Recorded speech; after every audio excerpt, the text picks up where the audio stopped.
So I'm going to start off this video by kind of going back to the start again and letting you guys know how Poleshift Alert began.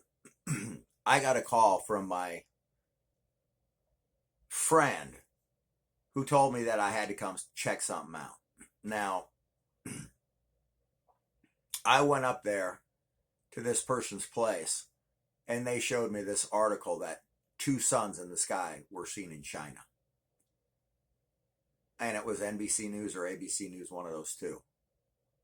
And I went home and it said it's a sundog or some atmospheric reflection or some lie. Like we found out that basically we're living in one big lie, one big illusion. Everything's a lie. Everything that they said about over there on that little island and stuff's all true, and this and all of our history is a lie, and they deleted countries and timelines and changed our calendar, and we're starting to find out that so much of everything that we know is just illusion, and that we do live in a dual justice system, and that these people are out to get us, and there are these bad guys and these villains from these James Bond movies, and this is all, everything's a lie and everything's real. So we're starting to find out that we do indeed live in some sort of a matrix, some sort of dichotomy that's beyond our grips, but knowing full well that money is indeed the root of all evil. Let's get back to this. Now, when I got back down to my house, the first thing I did was look up the article. This two suns seen in China. Let me start over with that. Two suns seen in China defy explanation. You can go look it up yourself. That's the headline. Two suns seen in China defy explanation. It's either NBC or ABC News.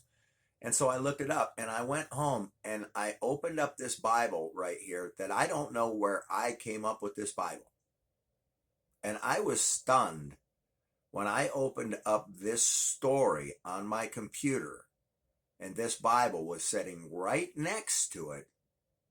And this is what I saw. And we're going to go through it in detail.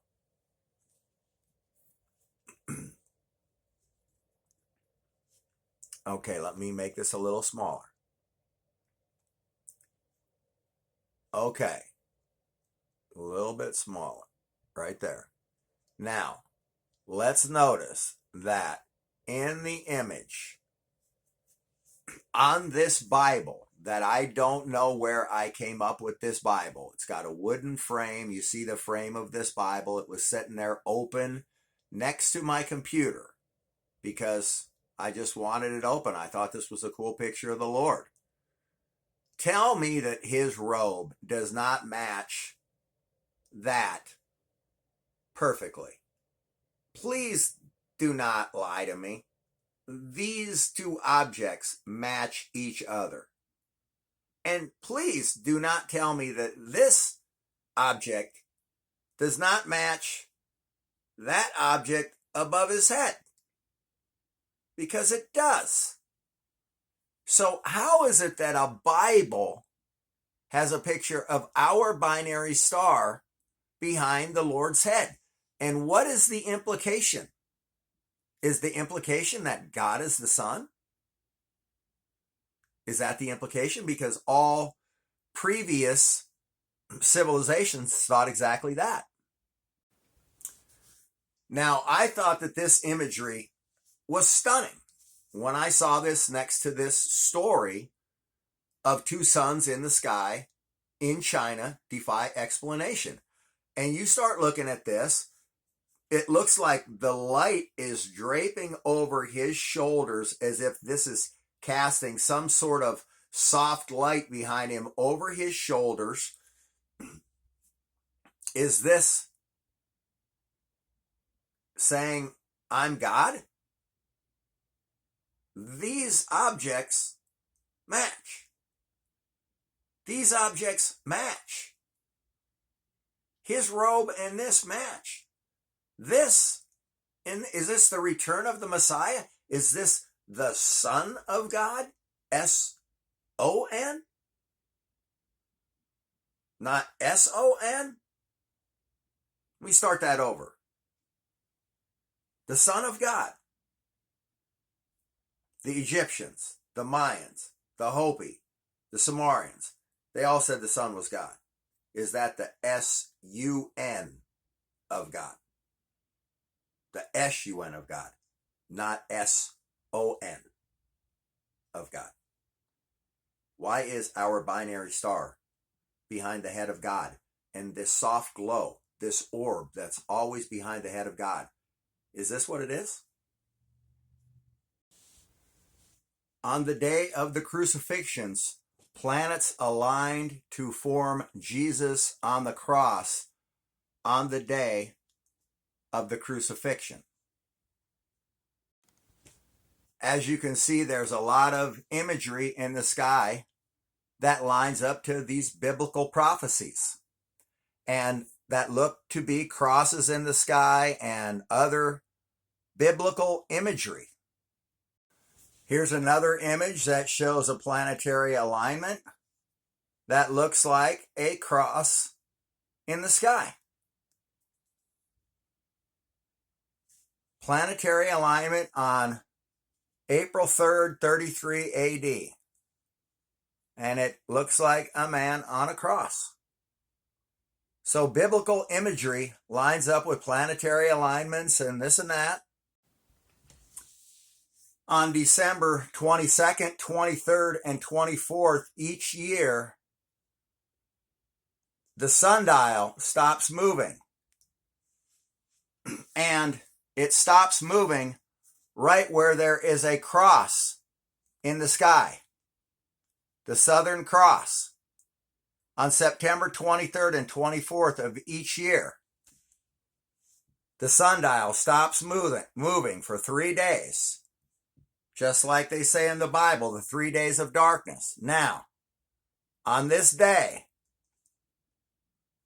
let me get this back here and I'll show it to you. So for 3 days a year, on 22nd, 23rd, and 24th of the year, the sundial stops at this cross in the sky, and a painting by this guy right here, a painting by Leonardo da Vinci, shows God saying that I am him. The cross in the sky, that's me. Now, hang on a sec. For 3 days a year, the sundial stops at a Southern Cross in the sky. Behind the head of God in the Bible is our binary star. On the Egyptian pyramids, there are red orbs with wings. On the Japanese flag, there's a red orb. On the back of the Swiss dollar bill, there's an orbit of a planet that we don't know. Our sundial stops for 3 days every year and does not move. You've never been taught that.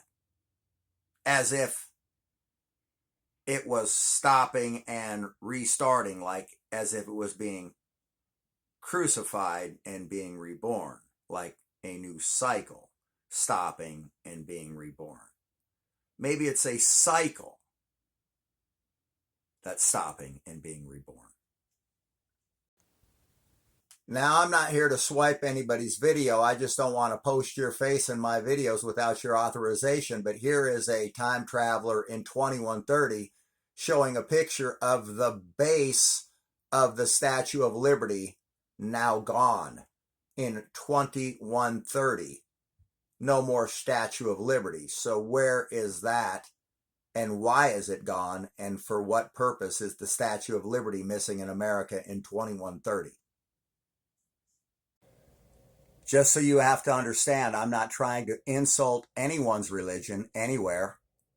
It's just a different take on what God and the Lord and religions may be. Of course there's a God, but if God wanted to be the sun, he could be the sun. He could be an eagle. He could be a bird. Don't be offended by a different opinion about the Lord. It's in the Bible. It's there for you to interpret as you want.